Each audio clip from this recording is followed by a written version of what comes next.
Norman Strike, a remarkably apt name for a former miner, volunteered to teach in Kenya 2 years ago. It was there that the former hard man surprised himself and fell in love. Outside, if you ask people about me, I'm this big, gruff, ex-coal mining Geordie. Some people even think I'm really hard because I've got the missing front tooth and I'm a bit rough looking. But underneath it all, I'm soft as shite, really.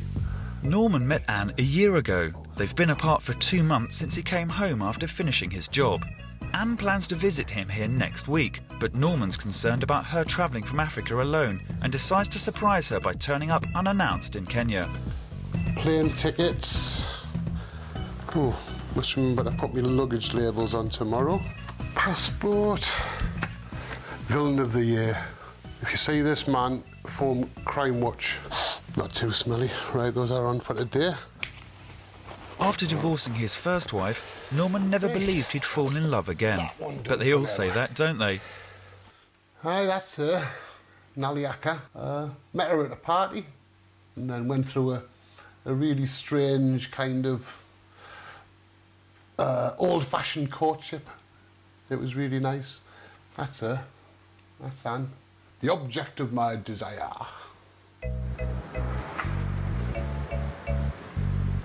This is me going to see the woman I love and bring her back to my country. That's what this is all about. At the airport, Norman invests in the international currency of love. I have to get some perfume before I go as a present. Exfoliants Doucier, what the hell is that? Taking hair off your legs, I think. £24. About 2,500 bob, enough to feed a family of 6 for a week. More than a week. She's worth it. Just to see her face when I get there. My mates at the pit could see me paying £25 for perfume. Norman is willing to face adversity in the name of love. God, I hate flying. I hate it. It terrifies me. But it'll be worth it because I'll see Anne tomorrow, and that's what it's all about.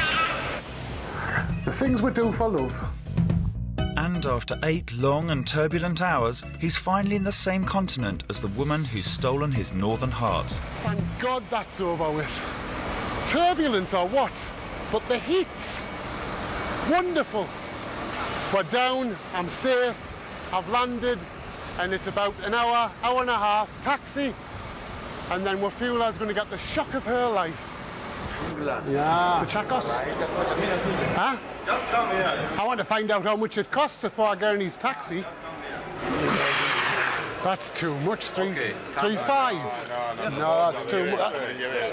No, I'm not. I'm going to take the cheapest man. How much are you willing to pay? How much are you willing?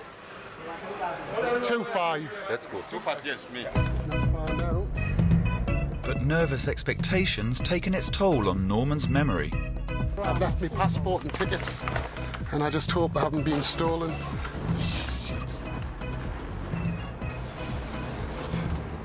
Typical. How could I be so stupid? Somebody's got the passport. A taxi driver found the missing documents. He was good enough to return them to Norman, or clever enough to spot an opportunity, depending on your view of human nature. Thank you, Santisana Buana. That's for all of your trouble for driving out here. You know what they say, don't you? The course of true love never runs smooth. My mum used to say that. With his wallet lighter and his heart pounding, Norm builds up to the big surprise. I can't wait to see her face because she's not expecting it at all. Hello, Miss Wafula. Oh. Hello. What do you mean, hello? Is that the best you can do? Hello. Were you expecting me? No. Well, why are you not more surprised? Are you embarrassed? Hello, nurse. Jumbo. Oh, my goodness. Oh. And I thought you were going to come running up the path and see how they're going to be sitting there waiting. Are you embarrassed? I'm surprised. Why are you surprised? I left my shorts here, didn't I? I've come back for them. I've had no shorts to wear, I've had to wear these. Although there are huge cultural differences, Norman and Anne have a love of children in common. Anne is involved with the school for disabled children. She had polio at the age of 2 and is passionate about people not being held back by their disabilities. It's not easy being disabled in Kenya. We are stigmatized. People look at us differently. Some people would look at us as outcasts, like people who are useless. I'm coming to encourage them. Something like a role model for them to look at me and say, if she made it, then we can also make it. Today we shall not talk. We shall not have our regular talks. Today I've come to say bye-bye to you. I'm going to England. You want to know what I'm going to do? Yes. I'm going to visit my boyfriend.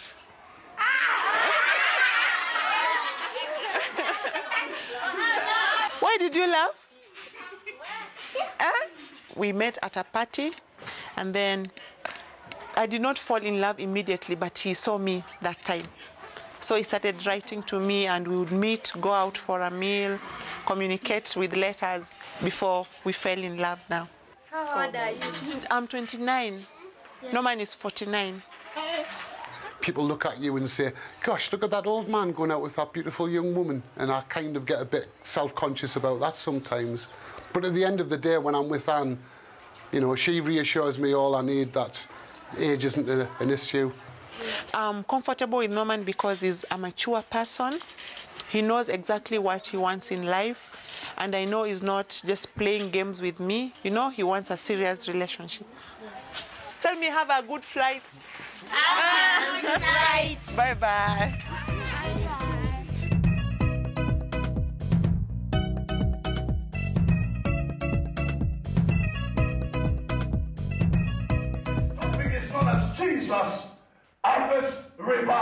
One potential problem for Anne and Norman is their differing beliefs.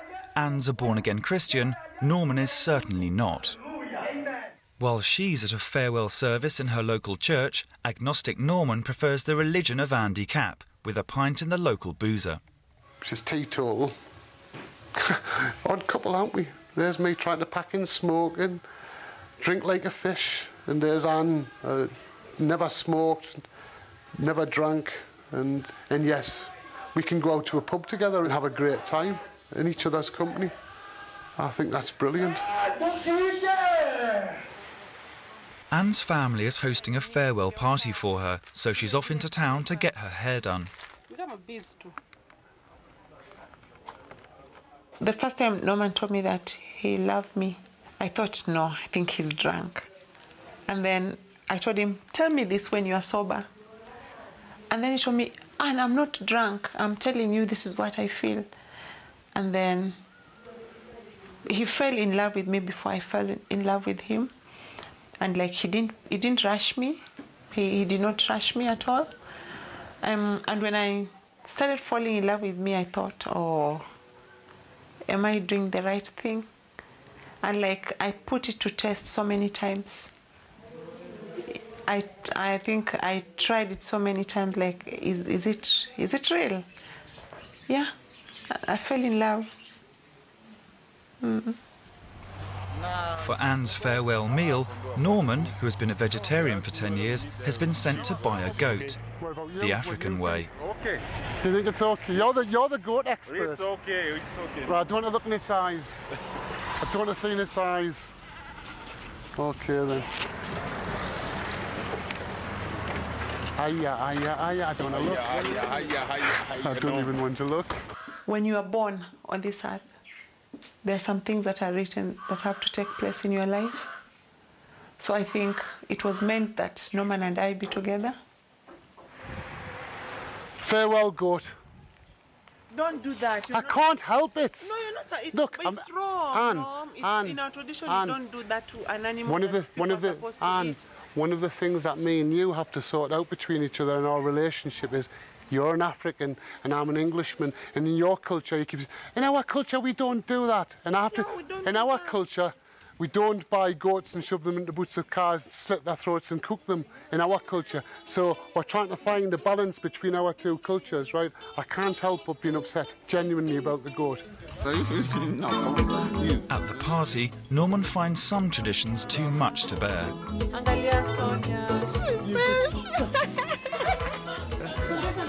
You're worrying, Norman. It's the first time Anne's left Kenya, and she's only got Norman's word about what she'll face in Britain. Can't believe what? It's all right. I thought I'd lost my ticket again. Put it in here. I'm not going through that again. When he arrived, I thought I was dreaming, but now I'm not dreaming. It's happening.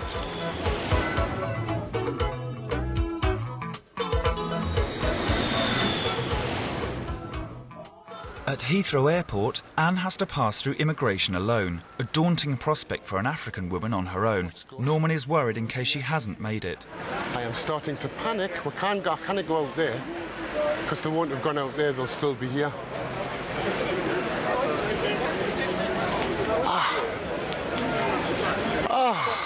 What a bloody relief! You're like, oh. Did you get through okay? A few surprises await Anne. Could be the sun will come out at about 10, yeah? Yeah, 10 on the 10th of July. No, there must be some sun, seriously. Some cold weather. No, there's a pothole on your road. You told me there are no potholes. There's a small one there. When they've reached Norman's home turf, a final surprise awaits her. Listen, do you know how we always said we'd get married, but we'd wait until we got back to Kenya? I don't want to wait. Why? Because I want to marry you now. Not this instant, but I want to marry you as soon as we can fix it up. Why wait? So will you marry me? Oh, no. Is that a yes or a no? Yes, I'll marry you. Let's get back to the car before we freeze to death. I'm not romantic.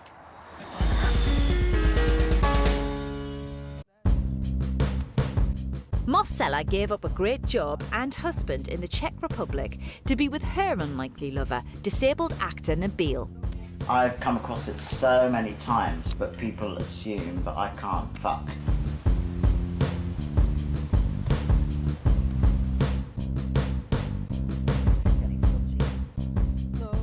I get people coming up to me wondering if I've got a penis and do I know how to use it. That's true. What? Oh, That they wonder, yeah. Yeah, I mean, even... I'm surprised that they may ask questions like this, but it really happens. Yeah.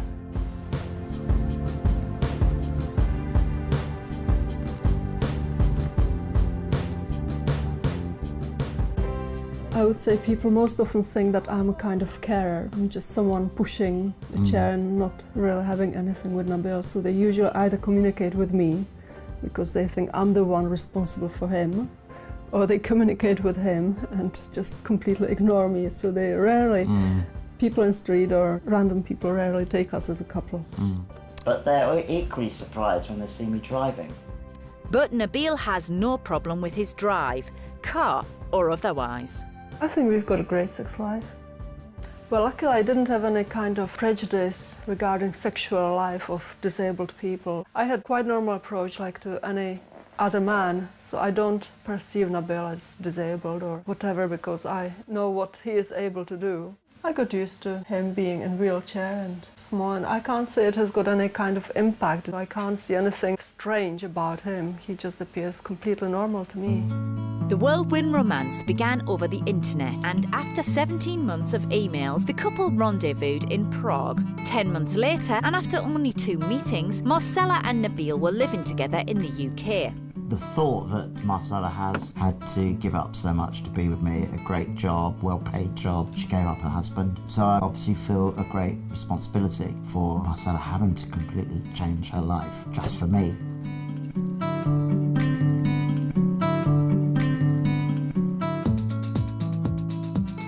Really gone down in the world coming over here. Oh yeah, definitely, because I've got no job here.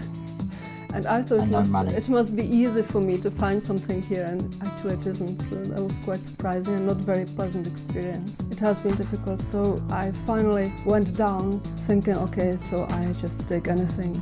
And after a year of looking for work, Marcela's luck may be on the up. Oh, very nervous for her. Yeah. Are you? Of course. No, you shouldn't. Why not? I want you to get the job. So, there we are. I'm getting really nervous. Whoa. It'll be alright. You'll wow them. Alright, I go. Nope. First finger. Nope. Not going. I'm not going. No. Come on, I'll be late.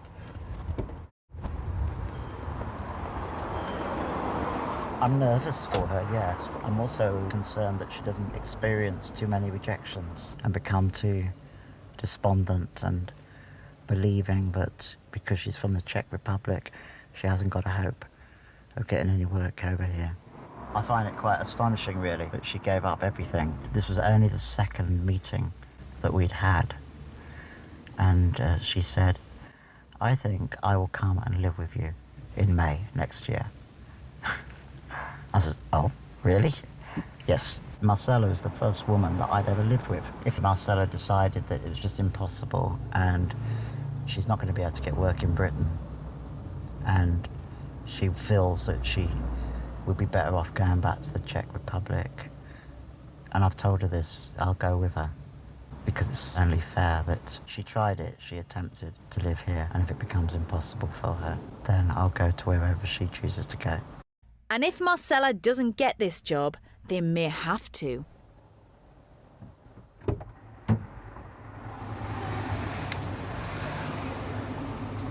That's it. How was it? They will let me know by the end of the week. How was it? It was alright. What about the fact that you're Czech? Oh, they've got a project in Czech Republic. They worked on something. Did they think that you'd be really useful because of your obvious Czech background? Well, maybe. Well done. Things look promising, but Nabil and Marcela have worked well together since their first meeting almost 2 years ago in Prague. So we met at the Prague airport, took a taxi, got to the hotel, and finally Nabil says, may I kiss you? And what blew my mind was when I started to kiss you passionately, you kissed me back passionately. Probably. And then you started to tell me you loved me. And you told me? Yeah, and then you told me you wanted to have a child for me. Well, you first asked me to spend a night with you, didn't you? Yeah. I said, is there any chance that we might be able to sleep together at some point in this week? And you said... Well, I probably agreed. You said yes. I did agree, yes. yeah. And I was thinking, oh, when? And Marcela decided tonight. There was no self-consciousness about Marcela and the way she was feeling towards me. So, for example, we're going around on a horse and carriage through Prague, going through the romantic old city. I couldn't see quite properly over the edge, and it seemed an obvious thing to do was for me to sit on Marcela's lap. And, you know, the looks and stares that we got from people walking up and down the street as we went by, and we waved to them like we were king and queen of Prague. It would have looked pretty bizarre to them, I think. And if we'd been snogging, then they would have like really kind of, we probably would have been deported or something.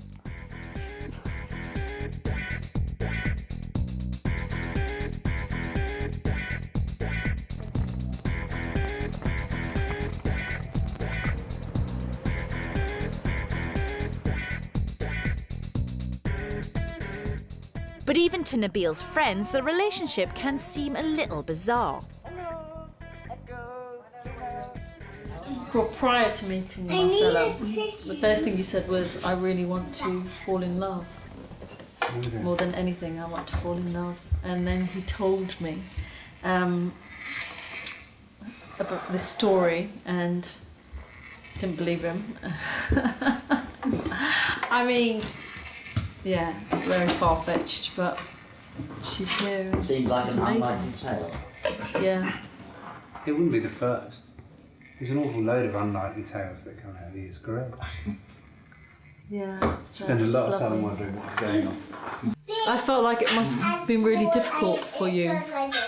I mean, to come here, leave your what you know behind, you know, come to a new country, you know, a new relationship. But she's lovely, isn't she? But lovely Marcella's future in the UK is yet to be decided. Marcella gave up everything to be with Nabil, but it seems if you have love, nothing's a sacrifice. I don't regret coming here. Well, basically, I don't regret meeting Nabil and being with Nabil. I don't care where it is, if it is here or wherever. So now I'm trying my chances here. And maybe if I don't succeed and really feel desperate, we can move somewhere else and try. After a year of trying to find a job in the UK, Marcella's luck may be changing. Oh, yes, I see. That would be very nice of you if you could keep me on your files. Yes, thank you. Well, it is frustrating not get a job. Oh, I would be grateful, but somehow I expected it. Thank you, bye-bye. Well, I will see. We still are trying. If the situation is really bad, then we still can try this opportunity to go back and check, and I'm pretty sure I would find something in Czech, so that shouldn't be that big problem. So I will still try a bit longer, not to give up just after a year.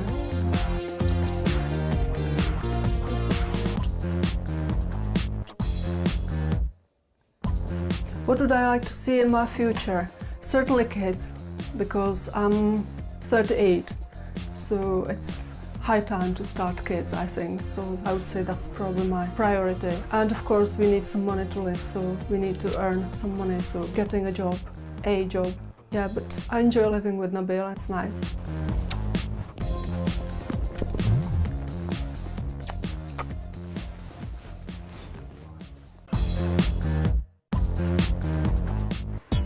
"46-year-old Elsa suffers from chronic arthritis. While she lives alone in Sheffield, her unlikely lover is 4,000 miles away in an American prison. I found Jesse on the writerprisoner.com. I've been writing to him for about 2 years now. He's in prison for armed bank robbery. No one got hurt, but he got a very long sentence. His latest release date is the year 2029. Which is one heck of a long time. Despite the odds being stacked against them, Elsa is determined to be with a man, even though they've never met. If he has to stay in jail for his full sentence, he's going to be 60, I'll be 70. We might not even be alive, but if we are, we will be together. There's no doubt about that in my mind, because I will marry him. Elsa is hoping to get up close and personal with Jesse later this year. But until then, the couple continue to do things the old-fashioned way, corresponding mainly by love letter.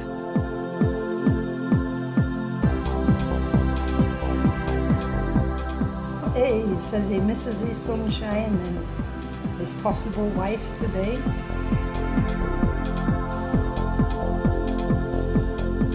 He's looking forward to me visiting him, which I'm hoping will be about October time.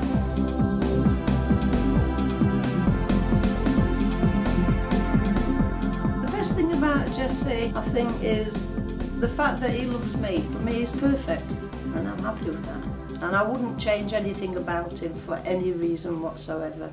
Jesse is different from any other partner that I've been with. He'd never cheat on me. He's not like that.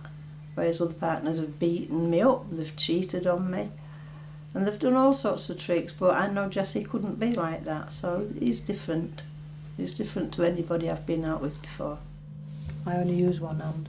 But Jesse isn't the only prisoner that Elsa writes to. For over 10 years, she has corresponded with prisoners across North America. Now, Jesse knows I write to other people. I shouldn't laugh, but I can't help it. He knows that I write to other people. He doesn't know how many, because he would have a problem with that. But at the moment I'm writing to about 140, maybe a few more. Some are on death row, and whether they're in prison or on the outside, we all deserve friendship and caring. But while 140 prisoners receive Elsa's friendship and caring, only one has her heart. Yeah, I write to Jesse every week. He's my baby. I love him.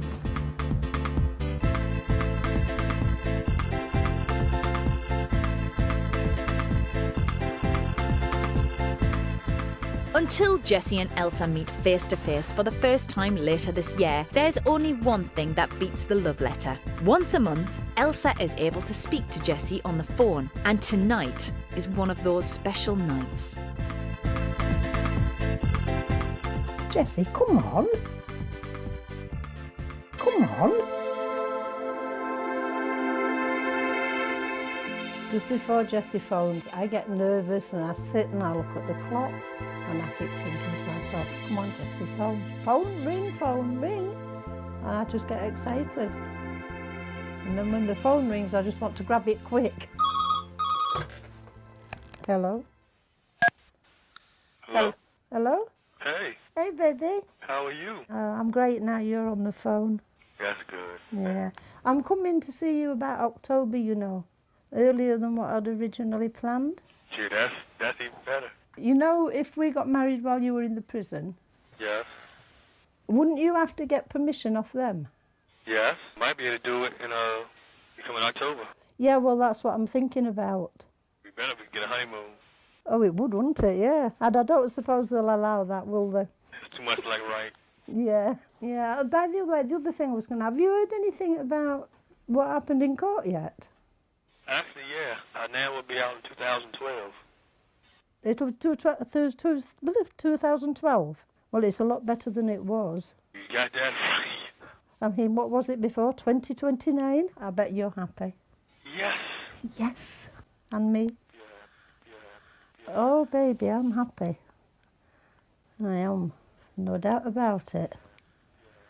And then I can show you how much I love you. Yeah. Yeah. He's gone.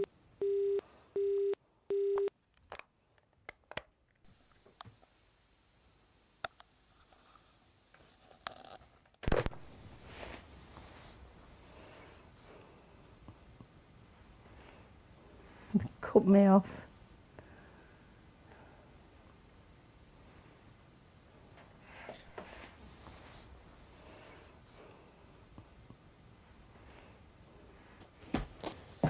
Now I've lost my shoe.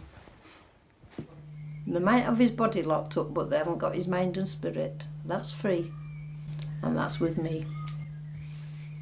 Yeah, it is very hard, but it's worth waiting for, and it's worth persevering for.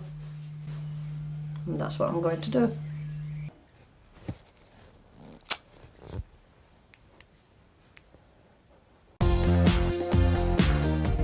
20-year-old Charlie lives with her fiancé Rich, who's 16 years older and 17 inches shorter. Rich is 3'8". He's an incredibly independent guy.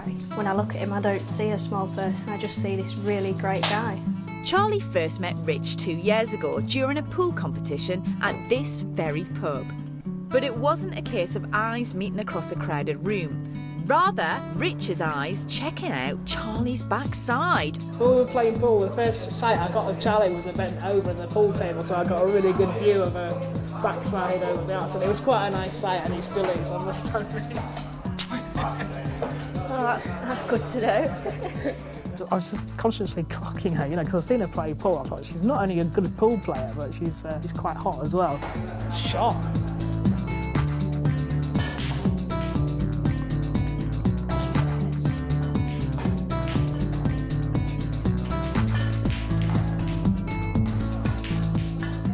Rich plucked up the courage to ask Charlie out on a date, and the following week the two headed to a nightclub where, once seated, their eyes finally met. We'd gone outside just for a breath of fresh air because it was quite hot in there, and I was sat outside, actually, was on like a little step, just sat there, and our sort of eyes met, and you get that little bit of chemistry going, and you think like, shall I, and we just sort of leaned in together and had our first kiss, and it was really nice.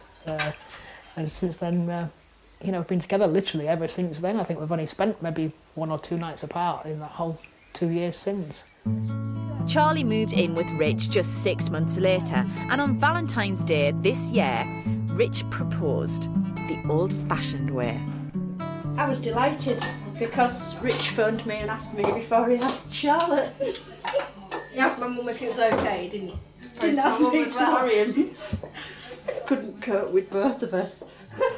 Rich and Charlie are looking forward to celebrating their engagement later tonight and showing the world just how much they're in love. I'm really looking forward to, actually, because it'll be a chance for us to express how me and Charlie feel for each other in front of everybody else, and a celebration of our love. Got a great sense of humour. He thinks it's really funny the fact that when we stand in front of each other, he only reaches up to my breasts. So when he looks up, he gets an eyeful. One of your nicknames for me is Peter Pan, isn't that? The boy who never grew up, quite literally.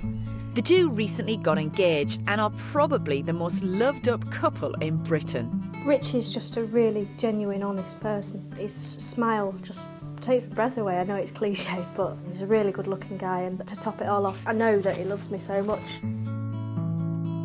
She just loves me for who I am. You know, it's so hard to find that kind of thing. And I love the way she looks. She's a really attractive young woman. You know, she's such a fit person. And I still get the butterflies. But, you know, when she walks through the door, that initial, you know, that's my Charlie. I still have that feeling, you know, 2 years down the line. And as we know, kissing leads on to other things, doesn't it? At the end of the day, there's no difference between us having sex or anybody else, really, you know. So just so we can get into more interesting positions. People can be quite prejudiced when it comes to differences. I mean, I'd never had a problem with Rich's size. Unfortunately, you know, we have been accepted as a couple by the majority. Rich and Charlotte together just seem to suit each other so well from the word go, and from the word go they've been inseparable, and I love them both to bits. Rich and Charlie are looking forward to getting married in a few months' time. But first, they have an engagement party to attend to. Yeah, I'm really excited, actually. It's a nice opportunity to get everybody together, and everybody's really happy for us, so it's just nice that they all appreciate me and Rich as a couple and that they want to come to our party. Yeah, it'd be nice to, because it will be the first time a lot of people have been together, won't it? Yeah. So I'm really looking forward to it, actually, and having a couple of beers and yeah, having some fun. I'm really looking forward to it, actually, because it'll be a chance for us to express how me and Charlie feel for each other in front of everybody else, and a celebration of our love. Yeah, I have to tell you about how I proposed to Charlie. It was on the weekend of Valentine's Day this year, and we'd been together, living together for just over, well, about a year exactly, actually. And you know, I knew at that stage that Charlie was absolutely the right person for me. We got on so well that I thought, Valentine's Day, you've got to do it. So I took her back to a restaurant in Bridlington, which is a coastal town just up the road. Really, in my mind, to sort of celebrate Valentine's Day, and that we'd been together for sort of 18 months and been living together for a year. I was like really getting anxious, and my heart was going, and I'm like, I'm going to do this, I'm going to do this. And I got down on my good knee in the middle of the restaurant. To be honest, I was so caught up in the moment. Remembering his exact words are sort of difficult at the moment. And I said, Charlie, I just want to spend the rest of my life with you. Will you marry me? And she burst into tears, and I thought, oh God, have I said the right thing? And there were, like, obviously tears of joy. And that was it, really. And all the waitresses were like, yeah.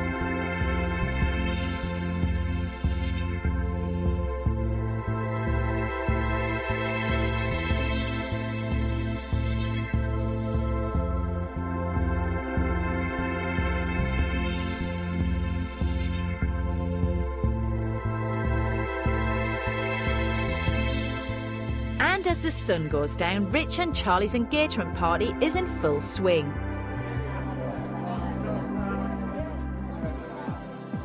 Among the guests are Rich's parents and Charlie's future in-laws, Bill and Daphne. I just thought she was a sweet young girl. They're very strong together, aren't they? Yeah, she really supports him. She really does. We laugh, cuddling up, really in love.